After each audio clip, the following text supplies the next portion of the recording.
मूलभूत आवश्यकताओं में से सबसे जरूरी है हमारा भोजन।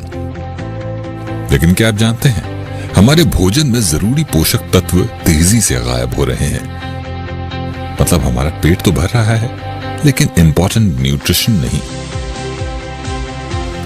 आपाधापी के दौर में रोजमर्रा की जिंदगी की व्यस्तता और बदली हुई लाइफस्टाइल ने कुछ भी खाने का, कहीं भी खाने का, कैसे भी खाने का और कितना भी खाने का आदी बना दिया है।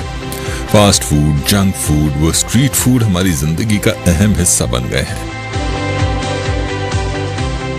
और इसी वजह से कितनी ही बीमारियां हमारे शरीर में अपना घर बनाती जा रही हैं। नेशनल इंस्टीट्यूट ऑफ न्यूट्रिशन ने हाल ही में एक फूड कंपोजिशन टेबल तैयार किया है, जिसके आधार पर इंडियन डायटिक एसोसिएशन ने एक चौंका देने वाली रिपोर्ट तैयार की है, जिसके मुताबिक पिछले 30 सालों की अपेक्षा हमारे फूड में पोषक तत्वों की मात्रा में आश्चर्यजनक गिरावट आई है। NIN national institute of nutrition द्वारा तैयार भारतीय थाली को आधार बनाकर IDA इंडियन डायटिक एसोसिएशन ने 528 किस्म के खाद्य पदार्थों में से 151 खाद्य पदार्थों में मौजूद पोषक तत्वों पर रिसर्च की और पाया कि वाकई 30 साल पहले हम जो खाना खाते थे वैसा पौष्टिक आहार भारतीय थाली से नदारद है।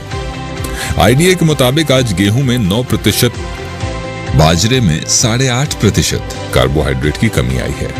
मूंग दाल में 6.12% आयरन और मसूर दाल में 10% प्रोटीन की कमी देखी गई है। प्रोटीन हमारे शरीर के लिए एक बहुत ही जरूरी पोषक तत्व है, जिसकी कमी की वजह से बहुत सारी बीमारियों का सामना करना पड़ता है।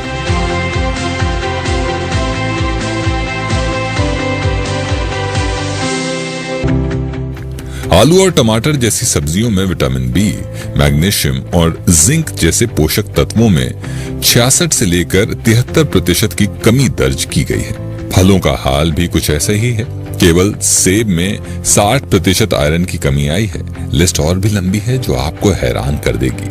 हमारे यहाँ जो अन्न, सब्जियां और फलों की पैदावार होती है, उस जमीन से ज्यादा पैदावार लेने के लिए हद से अधिक रसायन का छिड़काव करना आम बात है, जिसकी वजह से जमीन की उर्वरा शक्ति तेजी से क्षीण हो रही है। एक रिपोर्ट के मुताबिक भारत की मिट्टी में 43% जिंक की, आयरन की 12.1%, बोरान 18.3%, मैग्नीशियम 5.6%, कॉपर की 5.4% कमी आई है। ऐसे में 100% शुद्धता हमारे भोजन में कैसे हो सकती है? NSSO national sample survey organisation की रिपोर्ट बताती है हमारे देश में कुल आबादी में से 47 करोड़ लोग कामकाज करते हैं, लेकिन ज्यादातर किसी न किसी बीमारी का शिकार है। ब्रिक्स देशों में भारत सबसे बीमार देश गिना जाता है। 2013 में इन देशों की कुल आबादी में से 20% केवल भारतीय बीमार पाए गए। भारत में 7 करोड़ लोग डायबिटीज के मरीज हैं। WCC world Congress of cardiology की माने तो सन 2020 तक भारत में 40% लोग दिल की बीमारी से पीड़ित रहेंगे। समस्या बड़ी गंभीर है। एक तरफ तो हमारे खाने में पोषक तत्व लगातार कम हो रहे हैं और दूसरी तरफ रोज नई बीमारियों का सामना करना पड़ रहा है। इस गंभीर समस्या को समझते हुए हेल्थ एक्सपर्ट्स और डॉक्टर्स की कड़ी मेहनत, अनुसंधान और शोध के बाद